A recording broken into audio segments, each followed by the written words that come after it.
પ્રધાનમંત્રી નરેન્દ્રભાઈ મોદી કે જે ગુજરાતની મુલાકાતે છે, હજારો કરોડોના વિકાસ કાર્યોના લોકાર્પણ થઈ રહ્યા છે, ત્યારે પ્રધાનમંત્રી મોદી વાવ થરાદના નાણી પહોંચ્યા છે।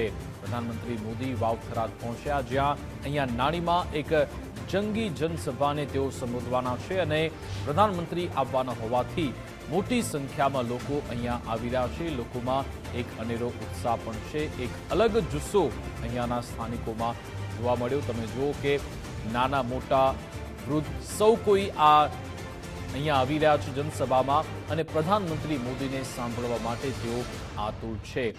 નાણીની જનસભા કે જ્યાં ભારે જનમેદની ઉમટી પડી છે। નવરચિત વાવ થરાદ જિલ્લામાં પહેલી વાર પ્રધાનમંત્રી મોદીની સભા થવા જઈ રહી છે। દરેક વ્યક્તિના ચહેરા પર ખુશી અને ગર્વની લાગણી છે। પ્રધાનમંત્રી મોદીના આગમનનો એક અપાર ઉત્સાહ પણ જોવા મળી રહ્યો છે। આ અંગે વાતચીત કરીશું સહયોગી સંજય ચૌધરી ફોનલાઈન પર જોડાઈ ગયા છે। સંજય, પ્રથમવાર પ્રધાનમંત્રીનો વાવ થરાદમાં કાર્યક્રમ અને અહીંયાના લોકોમાં પણ જબરદસ્ત ઉત્સાહ।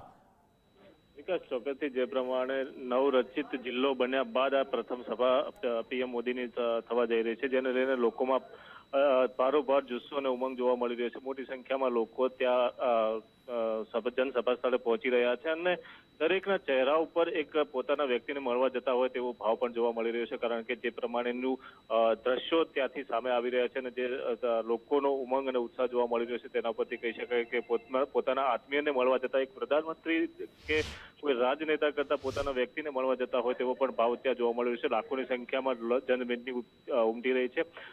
કરોડોના વિકાસ કાર્યોનું ત્યાંથી પીએમ નરેન્દ્ર મોદી છે ત્યાંથી લોકાર્પણ કરવાના છે, કેટલાક ખાતમુહૂર્ત કરવાના છે, કેટલીક યોજનાઓને કરોડો રૂપિયાની ભેટ આપવાની છે। સાથે સાથે જ્યારથી વાવ જિલ્લો થરાદ જે તાલુકો હતો ત્યારથી લઈને પીએમ જ્યારે અહીંયા મુખ્યમંત્રી હતા તે સમયે પણ જ્યારે તેઓ થરાદ જિલ્લાની તાલુકાની મુલાકાતે જતા ત્યારે ખાસ લોકોને પણ તેમને વચનો આપેલા હતા કે એક સમયે થરાદની સુરત એવી હશે કે લોકો પોતે જે છેવાડાના તાલુકા અથવા છેવાડાના જિલ્લા તરીકે ઓળખાતા હતા ત્યાંના લોકોને પણ પોતાના ઉપર ગૌરવ થશે તેવું અહીંયા વિકાસ કરવામાં આવશે અને આ વિકાસ અને જિલ્લો બનવાની રાહને ફલીભૂત થતી જોઈ એક લોકોમાં પણ ઉત્સાહ જોવા મળી રહ્યો છે।